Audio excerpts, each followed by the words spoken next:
बड़ी मम्मी को चलती बस में ही उनका। नमस्कार दोस्तों, आप लोगों का स्वागत है आज की इस नई नवेली कहानी में।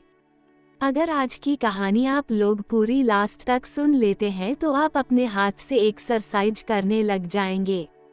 ये कहानी मेरी बड़ी मम्मी की है जो अपने घर पर रहती है। उनके पति विदेश में काम करते हैं। वो गांव में बहुत ही ज्यादा फेमस है क्योंकि वह ऐसे ही भर दिन घूमती रहती है, इसलिए उनका जान पहचान भी बहुत ज्यादा लोगों से है। कोई भी काम होता है तो कोई भी मर्द उनसे ही अपना काम करवाता है क्योंकि उनका जान पहचान मंत्री विधायक से भी है। वह देखने में बहुत ही ज्यादा मोटी लेकिन बहुत ही ज्यादा खूबसूरत दिखती है। उनके पीछे 10 लोग घूमते रहते हैं। उनके पास अपना गाड़ी पर्सनल भी है जिससे वो इधर उधर जाती रहती है।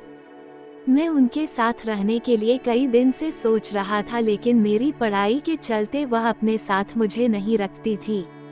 एक दिन की बात है जब वह गांव से अकेले एक रामपुर गांव में गई थी। किसी काम की वजह से वहां पर जाते ही उनके पीछे पीछे कई लोग पड़ जाते हैं।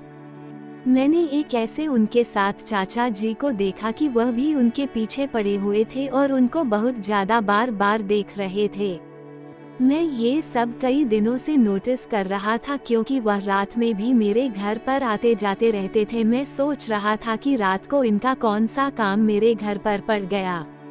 एक दिन की बात है जब मेरी बड़ी मम्मी को कहीं दूर बस से जाना था, तभी वो मुझसे आकर बोलती थी कि बेटा कल सुबह तुम भी तैयार हो जाना क्योंकि हम दोनों को कहीं दूर जाना है। मैं बोलता हूँ कि कौन सी जगह बड़ी मम्मी? फिर वह बोलती है कि दिल्ली चलना है घूमने के लिए, क्योंकि तुम्हारे पापा कई दिनों से बोल रहे थे मुझे कि मेरे बेटे को दिल्ली घुमा दीजिएगा। मैं सोची कि चलो मेरे पास अब टाइम मिल गया है, मैं तुमको दिल्ली घुमा सकती हूँ। फिर मेरी बड़ी मम्मी सुबह तैयार होकर बस में बैठ जाती हैं। बस पूरी शांति थी क्योंकि उनमें कोई भी लोग नहीं थे। हम दोनों के अलावा सिर्फ एक ड्राइवर था। फिर हम दोनों आगे वाले सीट पर बैठ जाते हैं। जैसे ही शाम होने लग जाती है तभी मेरी बड़ी मम्मी बोलती है कि बेटा अब पीछे चलो। मैं बोला कि क्यों बड़ी मम्मी? आगे ही बैठते मुझे बहुत ही ज्यादा मजा आ रहा है और यहाँ पर हवा भी लग रहा है। तभी मेरी बड़ी मम्मी बोलती है कि पीछे चलो और भी तुमको मजा आएगा क्योंकि वहाँ पर बहुत ही शुद्ध शुद्ध हवा आएगा। फिर मैं बोलता हूँ कि ठीक है बड़ी मम्मी चलते हैं।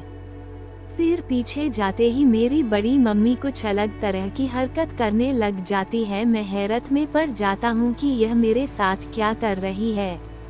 तभी वह बोलती है कि बेटा सुबह सुबह तुम योग करते हो क्या? मैं बोलता हूँ कि हाँ। तभी वह बोलती है कि इसलिए ही तुम्हारा बहुत ही ज्यादा इसमें ताकत है।